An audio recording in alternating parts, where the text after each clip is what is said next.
ನಾವಿವತ್ತು ಒಂದ್ ಮೂಲ ವಾಕ್ಯ ಓದ್ಕೊಳ್ಳೋಣ. ಮೂಲ ವಾಕ್ಯ ಓದಿ ಸ್ವಲ್ಪನೇ ಶಾರ್ಟ್ ಮೆಸೇಜ್ ಇದು. 1 ಕೊರಿಂಥ 9:27.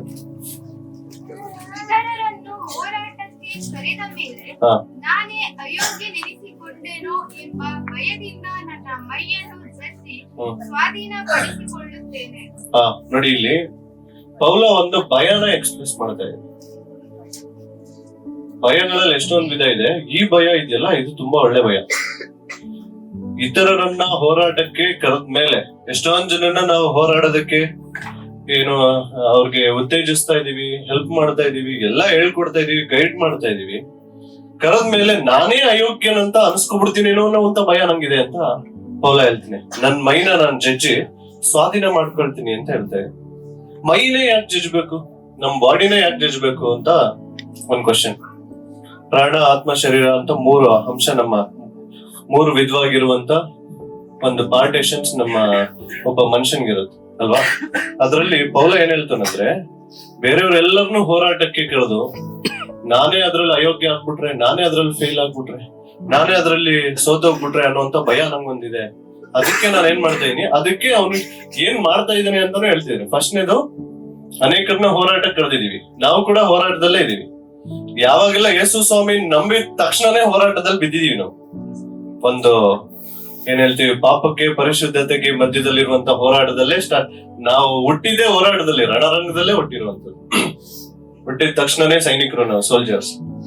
ಬೆಳೀತಾ ಬೆಳೀತಾ ಯುದ್ಧ ಮಾಡ್ತಾನೆ ಬೆಳೀತಾ ಇದೀವಿ. ಅನೇಕರನ್ನ ಹೋರಾಟಕ್ಕೆ ಕರೆದಿದ ಮೇಲೆ ನಾನೇ ಎಲ್ಲಿ ಅಯೋಗ್ಯ ಆಗ್ಬಿಡ್ತೀನೋ ಅನ್ನೋಂತ ಭಯ ಒಂದಿದೆ. ಅದಕ್ಕೆ ನಾನು ಏನ್ ಮಾಡ್ತೀನಿ ಅಂತ ನಾನು ಹೇಳ್ತಾ ಇದ್ದೀನಿ.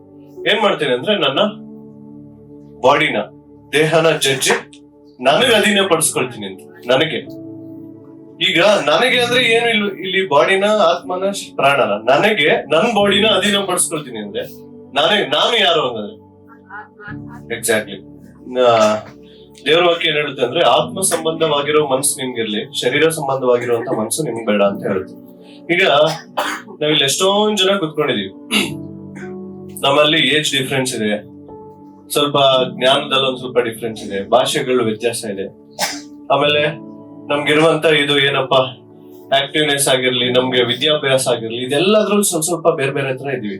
ಎಲ್ಲರೂ ಒಂದೇ ಲಿಮಿಟ್, ಒಂದೇ ಸಮಾನ ಇಲ್ಲ, ಹೌದಲ್ವಾ? ಅದೇ ರೀತಿ ದೇವರು ಕೂಡ ನಮ್ಮನ್ನ ಯಾವ ರೀತಿ ಡಿಸೈಡ್ ಮಾಡ್ತಾರೆ. ಈಗ ನಾವು 10th ಮಕ್ಳಿಗೆ ಏನಾದ್ರು ಕೂರ್ಸಿದ್ರೆ, ಒಂದ್ 50 ಜನ ಇದ್ರೆ 50 ಜನಕ್ಕೂ ಒಂದೇ ತರ ಟೆಸ್ಟ್ ಕೊಡ್ತೀವಿ, ಒಂದೇ ತರ ಎಕ್ಸಾಮ್ ಕೊಡ್ತೀವಿ, ಒಂದೇ ತರ ರಿಸಲ್ಟ್ ತೆಗಿದೀವಿ. ಬಟ್ ದೇವ್ರ ಹತ್ರ ತೆಗಿಯಲ್ಲ. ದೇವ್ರ ಲೆಕ್ಕಾಚಾರನೇ ಬೇರೆ. ದೇವ್ರು ಪ್ರತಿಯೊಬ್ಬರಿಗೂ, ದೇವ್ರ ಏನ್ ಹೇಳ್ತಾರೆ ಅಂದ್ರೆ, ರೋಮಾಪುರದವರಿಗೆಲ್ಲ ಬರ್ದಿರುತ್ತೆ, ದೇವರಲ್ಲಿ ಪಕ್ಷಪಾತವಿಲ್ಲ ಅಂತ ಇದೆ. 2ನೇ ಅಧ್ಯಾಯ 11ನೇ ವಾಕ್ಯದಲ್ಲಿ ಏನಂತ ಹೇಳೋದಂದ್ರೆ, ದೇವರೊಳಗಡೆ ಪಕ್ಷಪಾತವಿಲ್ಲ. ಪಕ್ಷಪಾತ ಅಂದ್ರೆ ಗೊತ್ತಾ, ಒಬ್ರಿಗೆ ಒಂಥರ ನೋಡೋದು, ಇನ್ನೊಬ್ರಿಗೆ ಇನ್ನೊಂಥರ ನೋಡೋದು. ಬಟ್ ಬೈಬಲ್ ಅಲ್ಲಿ ನಮ್ಗೆ ಎಷ್ಟೊಂದ್ಸರಿ ಪಕ್ಷಪಾತ ಕಾಣಿಸುತ್ತೆ. ದೇವ್ರದ್ದು ಪಕ್ಷಪಾತ ಗಮನಿಸಿದಿರ ನೀವು ಬೈಬಲ್ ಅಲ್ಲಿ? ಅದು ಪಕ್ಷಪಾತ ತರನೇ ಅನ್ಸುತ್ತೆ ನಮ್ಗೆ. ಫಾರ್ ಎಕ್ಸಾಂಪಲ್ ಹೇಳ್ತೀನಿ, ಕೇಳಿಸ್ಕೊಳ್ಳಿ. ಮೋಶೆ ಎಲ್ಲಾರ್ಗು ಹೇಳ್ಕೊಡ್ತಾನೆ. ಧರ್ಮೋಪದೇಶ ಕಂಡ ಪೂರ್ತಿ ಮೋಶೆನೆ ಬೋಧಿಸಿರುವಂತದ್ದು.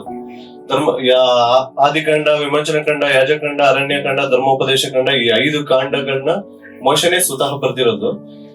ಅದರಲ್ಲಿ ಒಂದ್ ಆಜ್ಞೆ ಇದೆ. ಏನಂತ ಇದೆ ಅಂದ್ರೆ, ಅನ್ಯ ದೇಶದ ಸ್ತ್ರೀಯರನ್ನ ಮದ್ವೆ ಮಾಡ್ಕೊಳ್ಬಾರ್ದು ಅಂತ. ಹೌದಾ ಇಲ್ವಾ? ಬೇರೆ ದೇಶದ ಸ್ತ್ರೀಯರನ್ನ ಮದುವೆ ಮಾಡ್ಕೋಬಾರ್ದು, ಇಸ್ರಾಯೇಲ್ ದೇಶದಲ್ಲಿ ಮಾತ್ರನೇ ಮದುವೆ ಮಾಡ್ಕೋಬೇಕು ಅಂತ. ಆದ್ರೆ ನೀವು ಗಮನಿಸಿ ನೋಡಿದ್ರೆ, 12ನೇ ಅಧ್ಯಾಯ 1ನೇ ವಾಕ್ಯದಲ್ಲಿ ಏನಂತ ಇರೋದಂದ್ರೆ, ಮೋಶೆ ಕೂಶ್ ದೇಶದ ಸ್ತ್ರೀಯನ್ನು ಮದುವೆ ಮಾಡಿಕೊಂಡಿದ್ದನು, ಅದರ ನಿಮಿತ್ತ ಮಿರಿಯಮಳು ಆರೋನನು ಅವನಿಗೆ ವಿರೋಧವಾಗಿ ಮಾತಾಡುವವರಾದರು. ಕೂಶ್ ದೇಶ ಅಂದ್ರೆ ಅನ್ಯ ದೇಶ. ಅನ್ಯ ದೇಶದ ಸ್ತ್ರೀಯರನ್ನ ಮದುವೆ ಮಾಡ್ಕೋಬಾರ್ದು ಅಂತ ಬೋಧನೆ ಮಾಡಿದ್ದೇ ಮೋಶೆ, ಹೇಳಿದ್ದೇ ಮೋಶೆ. ಬಟ್ ಅವನೇ ಹೋಗ್ಬಿಟ್ಟು ಮದ್ವೆ ಆಗ್ಬಿಟ್ಟ. ಆರೋನನ್ಗೆ, ಮಿರಿಯಮಳಿಗೆ ತುಂಬಾ ಕೋಪ ಬರುತ್ತೆ. ನೀನೇ ತಾನೇ ಹೇಳ್ಕೊಟ್ಟಿದ್ದು, ಬೇರೆ ದೇಶದವ್ರ ಹುಡುಗಿನ ಮದುವೆ ಮಾಡ್ಕೋಬಾರ್ದು, ಬೇರೆ ದೇಶದಿಂದ ಕನ್ಯರನ್ನ ತಗೊಳ್ಬಾರ್ದು ಅಂತ ನೀನೇ ಹೇಳ್ಬಿಟ್ಟು, ಈಗ ನೀನೇ ಹಿಂಗೆ ಮದುವೆ ಮಾಡ್ಕೊಂಡ್ ಬಂದ್ಬಿಟ್ಟೆ. ಫುಲ್ ಕೋಪ ಅವ್ರಿಗೆ. ಆರೋನ, ಮಿರಿಯಂ ಮಾಡ್ತಾ ಇರೋ ಕೋಪದಲ್ಲಿ ನ್ಯಾಯ ಇದೆಯಾ ಇಲ್ವಾ? ಇದೆ ತಾನೆ. ಆದ್ರೆ ಆರೋನ, ಮಿರಿಯಂ ಮೋಶೆಗೆ ಬೈಯಲ್ಲ ದೇವ್ರು. ಅಲ್ಲೊಂದ್ ಸ್ವಲ್ಪ ಮುಂದೆ ಓದ್ಕೊಂಡು ಹೋದ್ರೆ, ನೀವು ಆ ಅಧ್ಯಾಯ ಪೂರ್ತಿ ಓದಿದ್ರೆ ನಿಮ್ಗೆ ಒಂದ್ ವಿಷಯ ಅರ್ಥ ಆಗುತ್ತೆ. ಮಿರಿಯಂ ಮೇಲೆ ಕೋಪ ಮಾಡ್ಕೊಳ್ತೀರಿ, ಆರೋನ್ ಮೇಲೆ ಕೋಪ ಮಾಡ್ಕೊಳ್ತೀರಿ. ಮಾಡಿದ ಅವನೇ ತಪ್ಪಲ್ವಾ? ಮೊದಲನೇ ಹೆಂಡತಿ ಸತ್ತದ್ಲು, ಮೊದಲನೇ ಹೆಂಡತಿ ಚಿಪ್ಪೋರ ಸತ್ತೋದ್ಮೇಲೆ ಕುಶ್ ದೇಶದ ಸ್ತ್ರೀನ ಮದುವೆ ಆಗಿರೋದು. ಎರಡನೇ ಹೆಂಡತಿ ವಿಷಯವಾಗಿ ಇಲ್ಲಿ ಗಲಾಟೆ ನಡೀತಾ ಇರೋದು. ನೀನೇ ಬೋಧಕ ಆಗಿದ್ಕೊಂಡು, ನೀನೇ ಪಾಸ್ಟರ್ ಆಗಿದ್ಕೊಂಡು, ನೀನೇ ಸೇವಕ ಆಗಿದ್ಕೊಂಡು, ನೀನ್ ಹೇಳಿದ್ನೆ ನೀನ್ ಉಲ್ಟಾ ಮಾಡ್ತಾ ಇದೆಯಲ್ಲ ಅಂತ ಇವ್ರು ಕ್ವಶನ್ ಕೇಳ್ತಾರೆ. ಇವ್ರ ಕ್ವಶನ್ ಅಲ್ಲಿ ವ್ಯಾಲಿಡ್, ಹೌದಾ ಇಲ್ವಾ? ಅವ್ರ ಕ್ವಶನ್ ವ್ಯಾಲಿಡ್ ಇದ್ರು ಕೂಡ ದೇವ್ರು ಮೋಶೆಗೆ ಬೈತಾ ಇಲ್ಲ. ನೀವು ಆ 12ನೇ ಅಧ್ಯಾಯ ಮನೆಗೆ ಹೋಗ್ಬಿಟ್ಟು ಚೆಕ್ ಮಾಡಿ ನೋಡಿ. ಆ 12ನೇ ಅಧ್ಯಾಯ ಪೂರ್ತಿ ಮಿರಿಯಂಗೆ ಈ ಕಡೆ ಲೆಫ್ಟ್ ಸೈಡ್ ತೊನ್ನು ಸ್ಟಾರ್ಟ್ ಆಗ್ಬಿಡುತ್ತೆ ಅಲ್ವಾ? ಒಂದ್ ಕೈ ಅದು ಓಪನ್ ಮಾಡಿ 12ನೇ ಅಧ್ಯಾಯ ಒಂದ್ಸರಿ.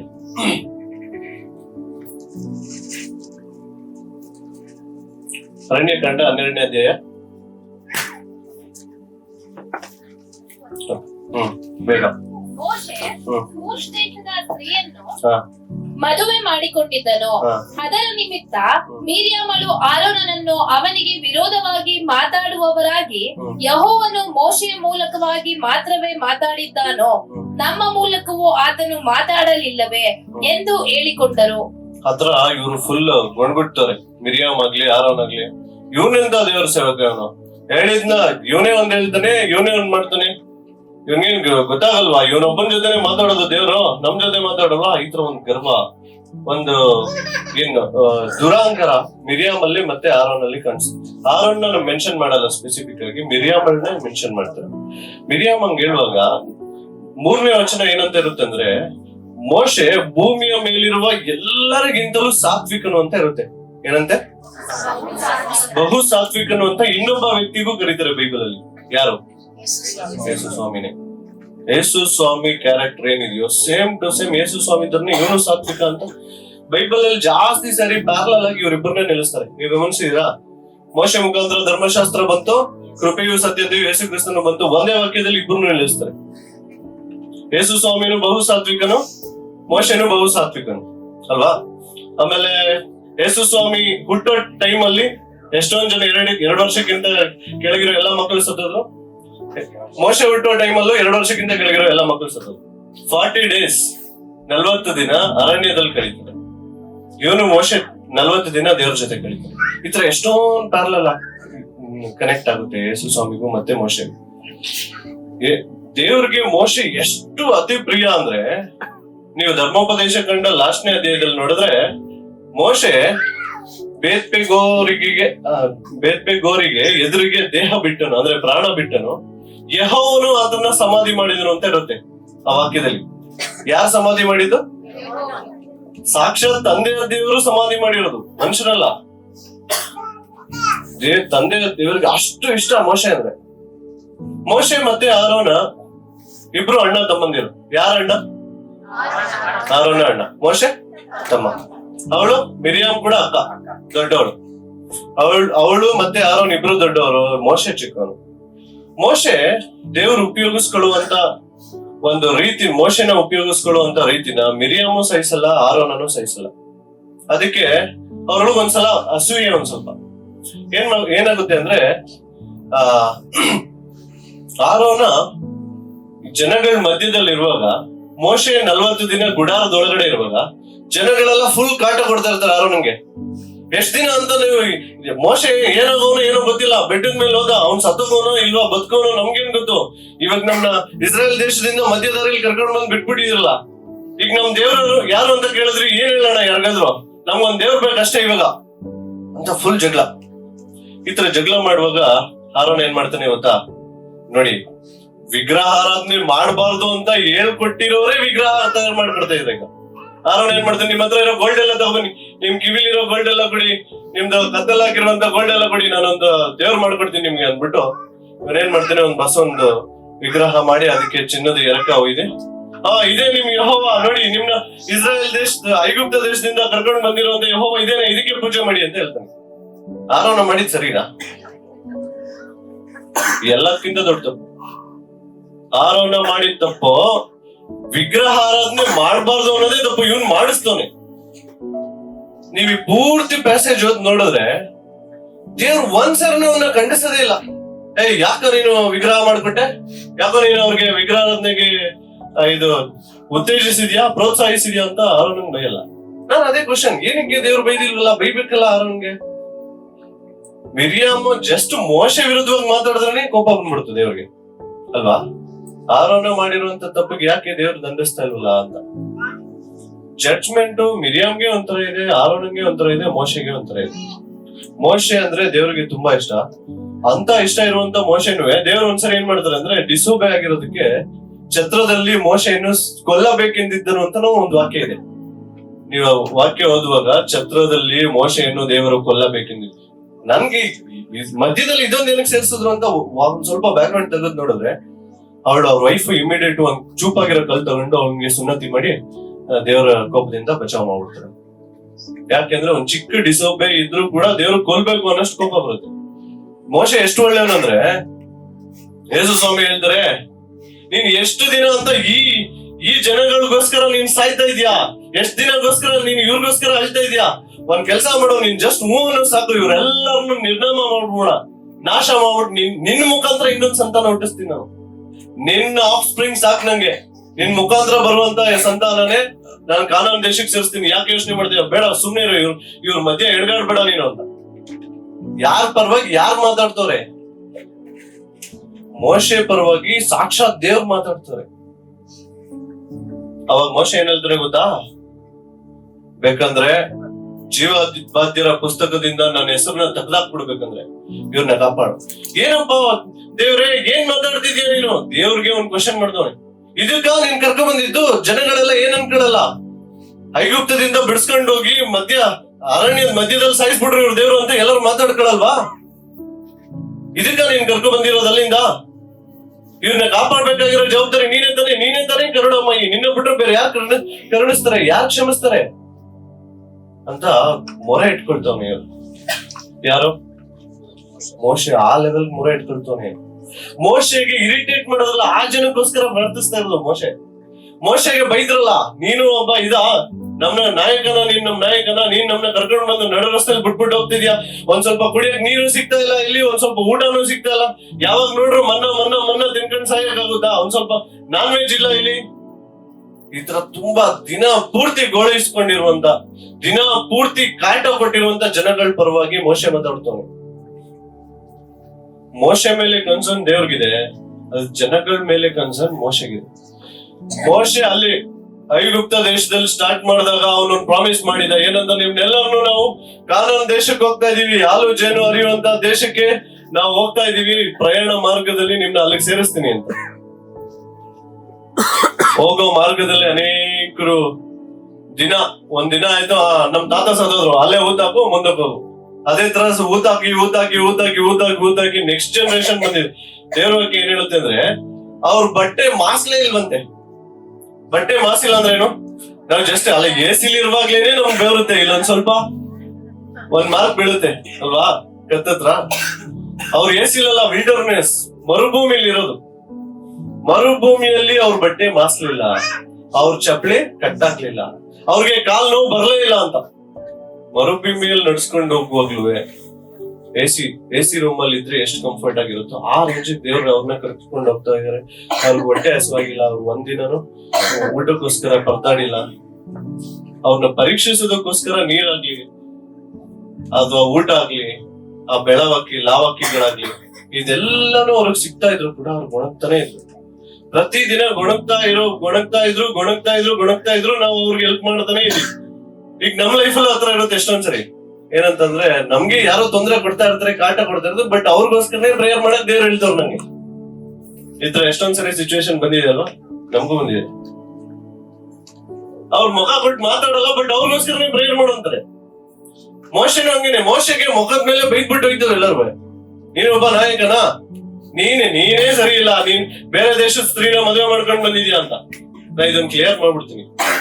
ಬೇರೆ ದೇಶದ ಸ್ತ್ರೀನ ಮದುವೆ ಮಾಡ್ಕೊಂಡಿರೋದು ಮೋಶೆ ತಪ್ಪಾ ಸರಿನಾ? ತಪ್ಪು ತಾನೆ, ಧರ್ಮಶಾಸ್ತ್ರದ ಪ್ರಕಾರ ತಪ್ಪು ತಾನೆ. ಆದ್ರೆ ತಪ್ಪಿಲ್ಲ. ಯಾಕೆ ತಪ್ಪಿಲ್ಲ ಅಂದ್ರೆ, ಯಾವುದೇ ರೂಲ್ಸ್ ಅಂಡ್ ರೆಗ್ಯುಲೇಷನ್ಸ್ ಪ್ರವಾದಿಗೆ ವರ್ತಿಸಲ್ಲ. ಪ್ರವಾದಿಗಳಾಗಿದ್ರೆ ಅವ್ರಿಗೆ ಈ ರೂಲ್ಸ್ ಅಪ್ಲೈ ಆಗಲ್ಲ. ಮತ್ತೆ ಅಲ್ದೆ ಕೆಲ್ಸ್ಕೊಳ್ಳಿ. ಪ್ರವಾದಿ ಆಗಿದ್ರೆ ಹೋಗು, ಅಲ್ಲೊಬ್ಳು ಸುಳ್ಳು ಇದ್ದಾಳೆ, ಅವಳನ್ನ ಮದುವೆ ಮಾಡ್ಕೊಂಡ್ರೆ ಹೋಗಿ ಮದುವೆ ಮಾಡ್ಕೋಬೇಕು. ಫುಲ್ ಬಟ್ಟೆ ಎಲ್ಲ ಬಿಚ್ಚಾಕ್ಬಿಟ್ಟು ರೋಡ್ ಹೋಗಂದ್ರೆ ಹೋಗ್ಬೇಕತ್ರ. ಪ್ರವಾದಿಗೆ ಯಾವ ರೂಲ್ಸ್ ಅಪ್ಲೈ ಆಗಲ್ಲ. ಧರ್ಮಶಾಸ್ತ್ರ ಆಗ್ಲಿ, ರೂಲ್ಸ್ ಅಂಡ್ ರೆಗ್ಯುಲೇಷನ್ಸ್ ಯಾವ್ದು ಪ್ರವಾದಿಗಳಿಗೆ ಅಪ್ಲೈ ಆಗಲ್ಲ. ಇದು ಮಿರಿಯಾಮಳಿಗೆ ಆರೋನನ್ಗೆ ಗೊತ್ತಿರ್ಬೇಕಿತ್ತು, ಎಲ್ಲರಿಗೂ ಗೊತ್ತು. ಪ್ರವಾದಿ ಆದವನಿಗೆ ಧರ್ಮಶಾಸ್ತ್ರದಲ್ಲಿರುವಂತ ರೂಲ್ಸ್ ಅಪ್ಲೈ ಆಗಲ್ಲ ಅನ್ನುವಂತ ವಿಷಯ ಅವ್ರಿಗೆ ಅರ್ಥ ಆಗಿಲ್ಲ. ಅದಕ್ಕೆ ದೇವ್ರು ಏನ್ ಹೇಳ್ತಾರೆ ಅದ್ ಮಾಡ್ಬೇಕು. ಪ್ರವಾದಿ ಕೆಲಸ ಏನ್ ಗೊತ್ತಾ, ಹೋಗು ಬಾವಿ ಒಳಗೆ ಬಿದೋಗು ಅಂದ್ರೆ ಬಿದೋಗ್ಬೇಕು, ಬೆಂಕಿ ಒಳಗೆ ಆರ್ಬಿಡು ಅಂದ್ರೆ ಆರ್ಬಿಡ್ಬೇಕು, ಆ ಪಕ್ಕದೂರೆಲ್ಲ ಒಬ್ಳು ಸುಳ್ಳು ಇದ್ದಾಳೆ ಹೋಗಿ ಮದುವೆ ಮಾಡ್ಕೊಂಡ್ರೆ ಮಾಡ್ಕೋಬೇಕು. ಪ್ರವಾದಿ ಯಾಕೆ ಅಂತ ಕ್ವಶನೇ ಕೇಳಂಗಿಲ್ಲ. ಏನಕ್ಕಪ್ಪ ದೇವ್ರೆ ರೂಲ್ಸ್ ಇಲ್ಲಿ ಹಿಂಗ್ ಬರ್ಸಿದ್ಯಲ್ಲ ಅಂತ ಕೇಳಂಗೇ ಇಲ್ಲ. ಪ್ರವಾದಿಗಳಿಗೆ ಮಾತ್ರ ಯಾವ ರೂಲ್ಸ್ ಅಪ್ಲೈ ಆಗಲ್ಲ. ಮೋಶೆ ಕೂಡ ಪ್ರವಾದಿನೇ, ಅದಕ್ಕೆ ಅವ್ನಿಗೆ ಆ ರೂಲ್ಸ್ ಅಪ್ಲೈ ಆಗಲ್ಲ. ಯಾವಾಗ ಮೋಶೆ ಇವ್ರಿಗೋಸ್ಕರ ಹೊಡೆದಾಡಿ ಫುಲ್ ಕೊನೆಗೆ ಇನ್ನೊಂದ್ ಸ್ವಲ್ಪ ದಿನ, ಇನ್ನೊಂದು 3-4 ಡೇಸ್ ಒಳಗಡೆ ನಾವು ಕಾನೂನೊಳಗೆ ಹೊರಟೋಗ್ಬಿಡ್ತೀವಿ ಒಳಗಡೆಗೆ. ಇಲ್ಲಿಂದ ಬೆಟ್ಟದ ಮೇಲೆ ನಿಂತ್ಕೊಂಡು ನೋಡಿದ್ರೆ ಕಾನೂನು ದೇಶ ಕಾಣಿಸುತ್ತೆ ಅನ್ನೋ ಅಷ್ಟು ದೂರ ಬಂದು ಇವಾಗ ಮೋಶೆಗೆ ಹೇಳ್ತಾರೆ ದೇವ್ರು ನೀನ್ ಒಳಗಡೆ ಹೋಗಂಗಿಲ್ಲ. ಇವನೇ ಕರ್ಕೊಂಡ್ ಬಂದಿರೋದು ಎಲ್ಲಾರ್ನು, ಇವನೇ ಮುಖ್ಯಸ್ಥ, ಇವನೇ ನಾಯಕ, ಎಲ್ಲಾರನ್ನೂ ಕರ್ಕೊಂಡ್ ಬಂದು ಇವಾಗ ಅವನೇ ಹೋಗ್ತಾ ಇಲ್ಲ, ಅವನೇ ಕೈ ಕಟ್ಕೊಂಡು ನಿಂತ್ಕೊಬಿಟ್ಟವನೆ. ಜನಗಳೆಲ್ಲ ಏನ್ ಯಾವ ತರ ನೋಡಿರ್ಬೋದು ಅವನ್ನ,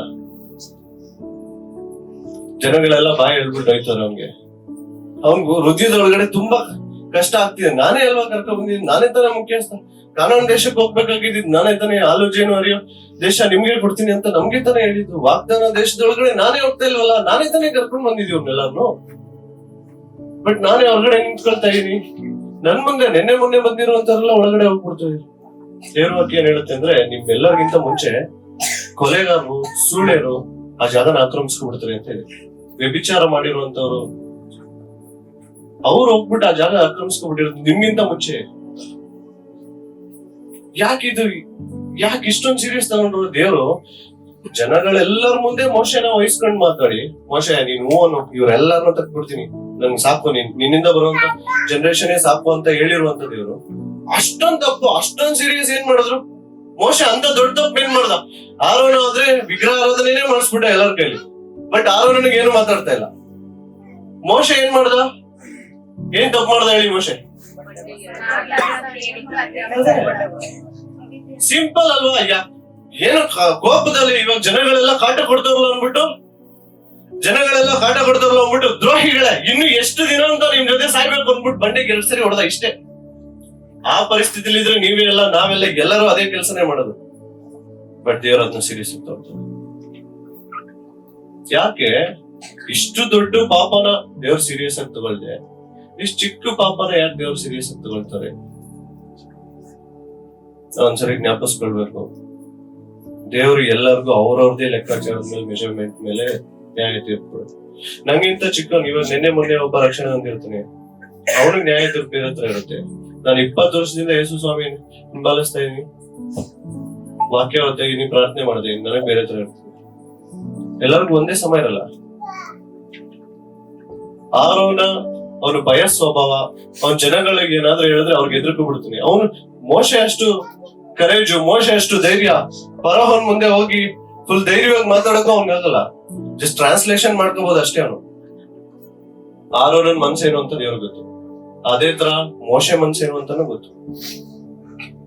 ವೀಕ್ ಆಗಿರುವಂತ ಪರ್ಸನ್ ಪದೇ ಬಿದ್ದೋಗ್ತಾ ಇದ್ರೆ ಅವ್ನ್ ಬೇರೆ ತರ ಲೆಕ್ಕ ಇರುತ್ತೆ.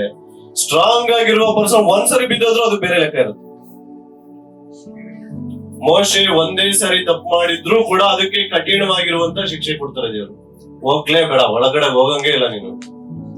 ಇವನಿಗಿಂತ ಇನ್ನು ಕೆಟ್ಟ ಪಾಪಗಳೆಲ್ಲ ಮಾಡಿರೋರು ಒಳಗಡೆ ಹೊರಟೋಗ್ಬಿಡ್ತವ್ರೆ. ಗೊಣಗಾಡಿರೋರು ಒಳಗಡೆ ಹೋಗ್ತಾ ಇದಾರೆ, ಕಷ್ಟ ಕೊಟ್ಟಿರೋರು, ಇವನಿಗೆ ಕಾಟ ಕೊಟ್ಟಿರೋರ್ಲ ಒಳಗಡೆ. ಬಟ್ ಇವನ್ ಮಾತ್ರ ಏನೋ ಒಂದ್ ಚಿಕ್ಕ ತಪ್ಪು ಮಾಡ್ಬಿಟ್ಟು ಹಿಂದ್ಗಡೆ ನಿಂತ್ಕೊಂಡು. ನಾವು ದೇವ್ರ ಮಕ್ಕಳಾಗಿರುವಂತ ನಾವು ಕೂಡ ಅಷ್ಟೇ. ನಾವು ಬೆಳೀತಾ ನಾವ್ ಯಾವ್ದೋ ಒಂದ್ ಚಿಕ್ಕದ್ ಅನ್ಕೊಳ್ತೀವಲ್ಲ, ಆ ಚಿಕ್ಕದಾಗಿರಲ್ಲ. ದೇವ್ರ ದೃಷ್ಟಿಲಿ ಅದು ದೊಡ್ಡದಾಗಿರ್ಬೋದು. ಬೇರೆಯವ್ರು ಮಾಡ್ತವ್ರಲ್ಲ ಅನ್ಬಿಟ್ಟು ನಾನು ಮಾಡಿದ್ರೆ ಅವ್ನ್ ಬೇರೆ ಲೆಕ್ಕ, ನಮ್ ಬೇರೆ ಲೆಕ್ಕ. ದೇವ್ರು 3 ಜನಕ್ಕೆ ಕೊಡ್ತಾರೆ. ಒಬ್ಬನಿಗೆ 5 ತಲ ಅಂತ, ಇನ್ನೊಬ್ಬನಿಗೆ 2 ತಲ ಅಂತ, ಇನ್ನೊಬ್ಬನಿಗೆ 1 ತಲ ಅಂತ. ಎಲ್ಲರಿಗೂ 5 ಕೊಡ್ಬೋದು ತಾನೆ? ಕೊಡ್ತಾ ಇಲ್ಲ. ಒಬ್ಬನಿಗೆ 5 ಕೊಡ್ತಾರೆ, ಯಾಕಂದ್ರೆ ಅವ್ನ ಕೆಪಾಸಿಟಿ ಜಾಸ್ತಿ. ಇನ್ನೊಬ್ಬನಿಗೆ 2 ಕೊಡ್ತಾರೆ, ಅವ್ನಿಗೆ ಒಂದ್ ಸ್ವಲ್ಪ ಕಡಿಮೆ. ಇನ್ನೊಬ್ಬಂಗ್ ಬರೀ ಒಂದೇ ಕೊಡ್ತಾ ಇರೋದು. ಯಾಕೆ? ಇವ್ನು ಒಂದಕ್ಕೆ 1 ಸಂಪಾದನೆ ಮಾಡಿದ್ರೆ 100 ಮಾರ್ಕ್ಸ್, ಅವ್ನು 5ಕ್ಕೆ 5 ಸಂಪಾದನೆ ಮಾಡಿದ್ರು 100 ಮಾರ್ಕ್ಸ್. ಇಬ್ರು ಸಮ. ಇವನ್ ಜಸ್ಟ್ ಒಂದೇ ಸಂಪಾದನೆ ಮಾಡಿರೋದು, ಬಟ್ ಇವನ್ಗೆ ಅವನು 5 ಸಂಪಾದನೆ ಮಾಡೋಲ್ಲ, ಅವನಿಗೆ ಸಮ ಆಗ್ತದೆ. ಅದಕ್ಕೆ ನಾವು ಪರೀಕ್ಷಿಸ್ಕೊಳ್ಳೋಣ. ಕಳೆದ ವರ್ಷದಿಂದ ಈ ವರ್ಷದವರೆಗೆ ನಾವು ಎಷ್ಟೊಂದ್ ಸರಿ ಅವಿಧೇಯರಾಗಿರ್ತೀವಿ. ಸಣ್ಣ ಪುಟ್ಟ ಚಿಕ್ಕ ಅವಿಧೇಯತೆ ತಾನೇ, ಇದೇನ್ ದೊಡ್ಡ ಮಹಾ ಸಮಸ್ಯೆ ಇಲ್ಲ ಅಂತ ನಮಗ್ ಅನ್ಸಿರುತ್ತೆ. ನಿಮ್ಗೊಂದ್ ವಿಷಯ ಗೊತ್ತಾ? ಒಂದ್ ದೊಡ್ಡ ಕಲ್ಲಿರುತ್ತೆ ಅನ್ಕೊಳ್ಳಿ, ಆ ಕಲ್ ಮೇಲೆ ಒಂದೇ 1 ಡ್ರಾಪ್ ವಾಟರ್ ಬಿದ್ರೆ ಏನಾಗುತ್ತೆ? 1 ಡ್ರಾಪ್ ವಾಟರ್ ಬಿದ್ರೆ ಏನಾಗುತ್ತೆ? ಎವಾಪರೇಟ್ ಆಗ್ಬಿಟ್ಟು ಹೋಗ್ಬಿಡುತ್ತೆ, ಏನು ಆಗಲ್ಲ. ಬಟ್ ಅದೇ 1 ಡ್ರಾಪ್ ವಾಟರ್ ಕಂಟಿನ್ಯೂಸ್ ಆಗಿ 5 ವರ್ಷ ಬಿದ್ರೆ ಏನಾಗುತ್ತೆ? ಕಲ್ ತೂತಾಗಿರುತ್ತೆ. 1 ಡ್ರಾಪ್ ವಾಟ್ರೆ, ಆದ್ರೆ ಅದು ಕಂಟಿನ್ಯೂಸ್ ಆಗಿ ಬೀಳ್ತಾ ಇದ್ರೆ ಕಲ್ ತೂತಾಗಿದೆ. ಕಲ್ ಮೋಸ್ಟ್ ಸ್ಟ್ರಾಂಗ್, ವಾಟರ್ ಸ್ಟ್ರಾಂಗ್? ಕಲ್ ಸ್ಟ್ರಾಂಗ್ ತಾನೆ.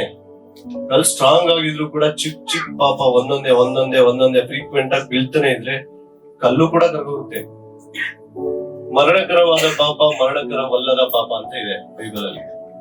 ಮರಣಕರವಲ್ಲದ ಪಾಪನೇ ಪದೇ ಪದೇ ಮಾಡ್ತಾ ಇದ್ರೆ ಅದು ಮರಣಕರವಾದ ಪಾಪ ಆಗ್ತಲ್ಲ. ಚಿಕ್ಕ ವಿಧೇಯತನೆ ಅಂತ ಮೋಶೆ ಪರವಾಗಿ ನಿಂತ್ಕೊಂಡಿದ್ದಂತ ದೇವ್ರೇ ಮೋಶೆನ ರೆಸ್ಟ್ರಿಕ್ಟ್ ಮಾಡ್ತಾರೆ, ಹೋಗುವ ಕಡೆ ಬರ್ಬೇಡ ಅಂತ. ಆದ್ರೆ ನಾವೆಲ್ಲರೂ ಹೊಸ ಒಡಂಬಡಿಕೆಯ ಮಕ್ಕಳಾಗಿರೋದ್ರಿಂದ ದೇವ್ರ ಏನ್ ಹೇಳ್ತಾರೆ ಗೊತ್ತಾ?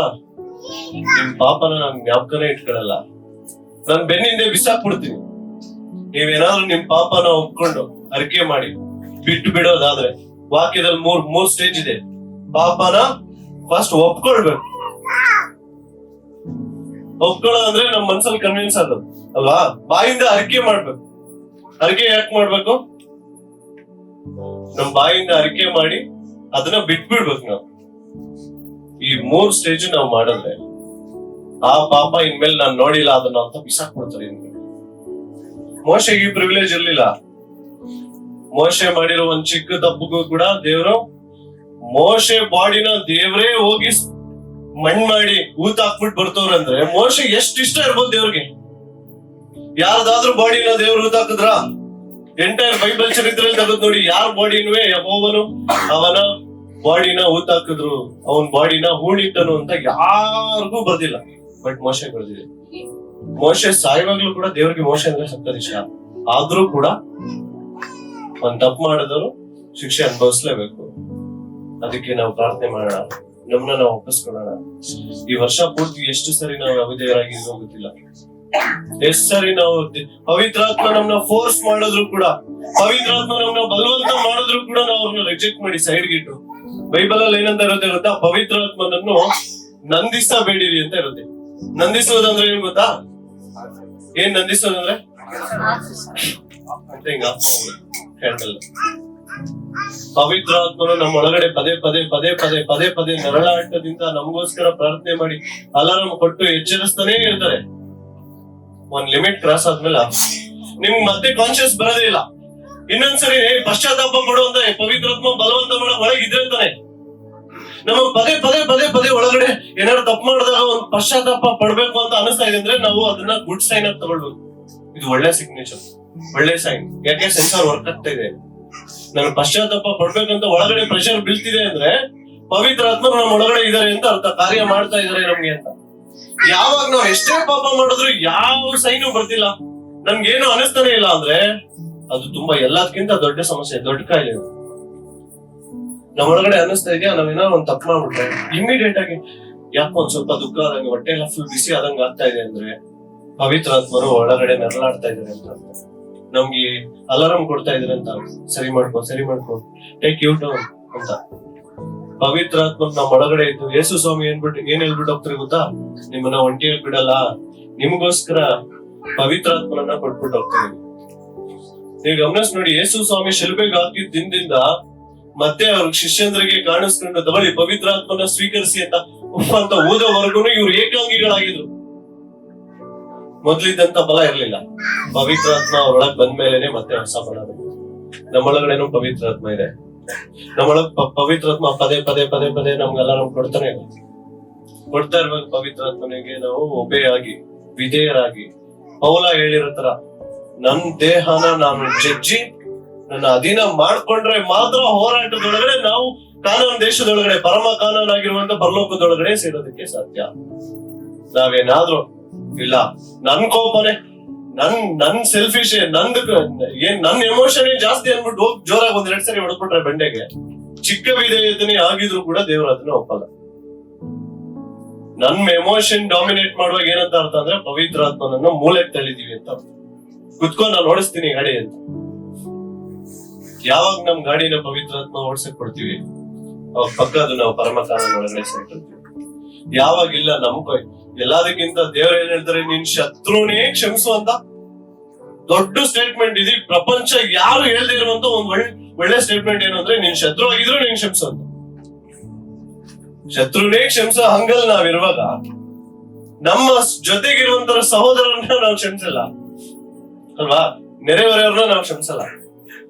ಪವಿತ್ರಾತ್ಮ ನಿಜ ಬೇಜಾರು ಮಾಡ್ತಾರೆ. ಪವಿತ್ರಾತ್ಮನು ಅಲರ್ಟ್ ಕೊಟ್ಟು ಒಂದಿನ ಸ್ಟಾಪ್ ಮಾಡ್ಬಿಡ್ತಾರೆ. ಸ್ಟಾಪ್ ಮಾಡೋದಿನ ನಮ್ ಲೈಫ್ ಅಲ್ಲಿ ಇಲ್ಲಿರೋರ್ಗೆ ಯಾರಿಗೂ ಬರುತ್ತೆ. ನಮ್ಗೆ ಯಾರಿಗೂ ಆ ಪರಿಸ್ಥಿತಿ ಬರಲೇಬಾರ್ದು.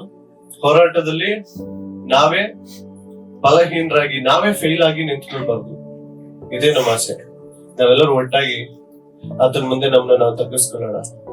ನಾವ್ ಮಾಡಿರೋ ಚಿಕ್ಕ ತಪ್ಪುಗಳು ಪವಿತ್ರಾತ್ಮ ನಮ್ಗೆ ತೋರ್ಸ್ಕೊಡ್ತಾರೆ. ಈಗ ನಾವು ಕಣ್ಮುಚ್ಕೊಂಡು ಯೋಚನೆ ಮಾಡುವಾಗ ಪವಿತ್ರಾತ್ಮ ನಮ್ಗೆ ತೋರ್ಸ್ಕೊಡಪ್ಪ, ನಾನೆಲ್ಲ ಅವಿಧೇಯನಾಗಿದ್ದೀನಿ ಅಂತ. ಮೋಶೆ, ನಿನ್ಗೆ ತುಂಬಾ ಪ್ರಿಯನಾಗಿರುವಂತ ಮೋಶೆ ತಪ್ಪು ಮಾಡಿದ್ರೆ ನೀನ್ ಬಿಡ್ಲಿಲ್ಲ. ದಾವೀದ ಅಬ್ಷಾಲೋಮ್ ತಿರುಗಿ ಬಿದ್ದಾಗ ಎಷ್ಟು ನರಕ ವೇದನೆ ಅನುಭವಿಸಿರ್ತಾನೆ. ಅವ್ರಿಗೆ ಹೇಳ್ತಾನೆ ಸೈನಿಕರಿಗೆ, ನಿಮ್ ಕೈ ಮುಗಿದೀನಿ ಕಂಡ್ರಪ್ಪ, ನನ್ ನಿಮಿತ್ತ ಅಬ್ಷಾಲೋಮ್ನ ಮಾತ್ರ ಬಿಟ್ಬಿಡಿ.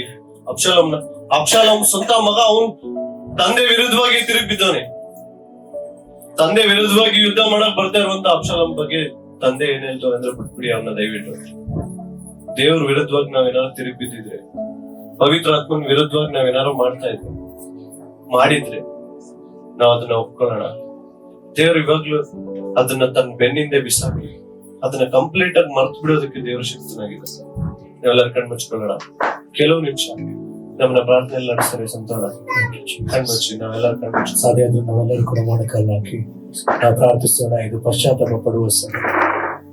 ನಾವು ಯೇಸು ಕ್ರಿಸ್ತನ ರಕ್ತ ನಮಗಾಗಿ ಅದೆ, ದೇವರ ವಾಕ್ಯ ನಮಗಾಗಿ ಅದೆ.